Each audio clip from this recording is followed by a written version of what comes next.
10 questions et réponses d'entretien sur React.js et Hooks qui pourraient être utiles en 2023. Numéro 1.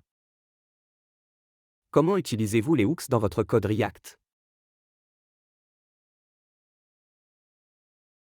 J'utilise les hooks pour ajouter de la logique à mes composants fonctionnels de manière concise et facile à lire. Par exemple, j'utilise souvent la fonction useState pour gérer l'état local de mes composants et la fonction useEffect pour exécuter des effets de bord. Comme le cas des requêtes HTTP. Numéro 2. Quels sont les avantages de l'utilisation des hooks dans une application React? Les hooks ont plusieurs avantages par rapport aux composants dans une application React. Tout d'abord, ils permettent d'écrire du code plus concis et plus facile à lire en réduisant la quantité de code de boilerplate nécessaire.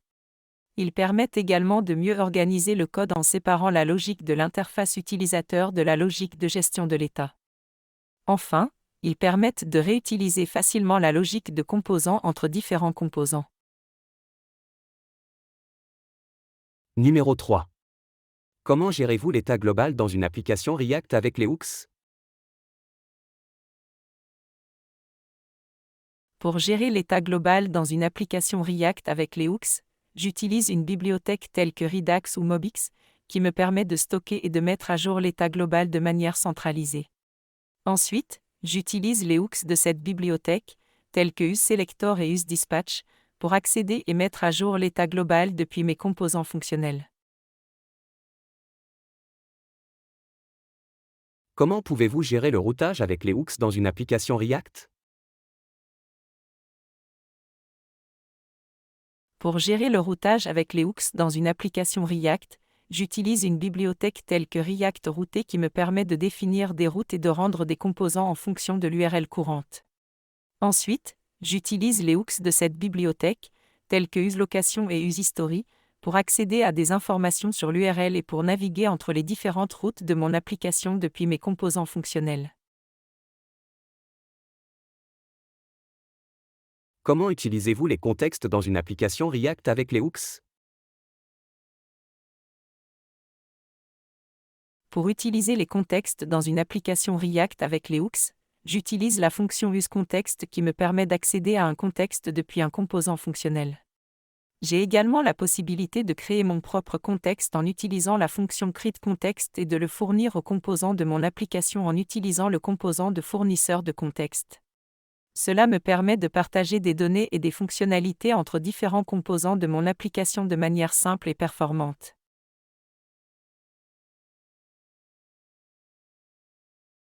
Numéro 6. Comment utilisez-vous la mémorisation avec les hooks dans une application React?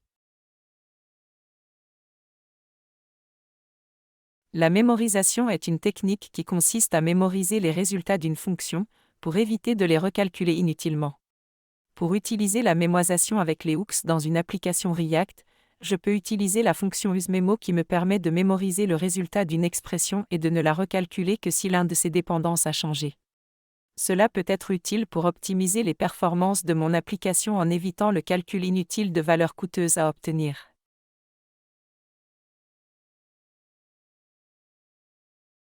Numéro 7. Comment utilisez-vous la fonction useRef dans une application React avec les hooks? La fonction useRef me permet de créer une référence à un élément du DOM ou à une autre valeur dans mon code. Je peux utiliser cette référence pour accéder à la valeur de l'objet référencé de manière persistante, même lorsque la valeur de l'objet change. Par exemple, je peux utiliser useRef pour créer une référence à un formulaire et la passer à une fonction de soumission pour accéder à ces champs de manière persistante.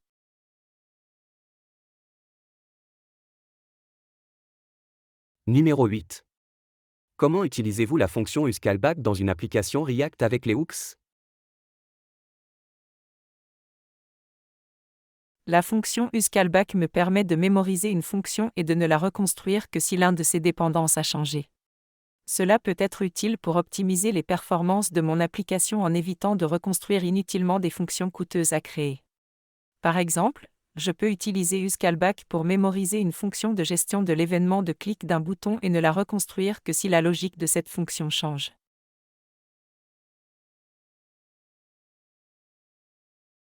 Numéro 9. Comment utilisez-vous la fonction useReducer dans une application React avec les hooks? La fonction useReducer me permet de gérer l'état de mon application de manière similaire à un gestionnaire d'état global tel que Redux, mais de manière plus concise et adaptée aux composants fonctionnels. J'utilise useReducer en combinaison avec une fonction de réduction qui prend en entrée l'état actuel et une action et qui retourne le nouvel état de l'application. Je peux utiliser useReducer pour gérer l'état local de mon composant ou pour partager de l'état entre différents composants de mon application. Dernière question. Numéro 10. Comment utilisez-vous la fonction useContext et useReducer ensemble dans une application React avec les hooks? La fonction useContext me permet de partager de l'état et des fonctionnalités entre différents composants de mon application de manière simple et performante. La fonction useReducer, quant à elle, me permet de gérer l'état de manière similaire à un gestionnaire d'état global tel que Redux, mais de manière plus concise et adaptée aux composants fonctionnels. En les combinant, je peux utiliser useContext pour créer un contexte et y stocker mon état géré avec useReducer, ce qui me permet de partager cet état de manière centralisée entre différents composants de mon application.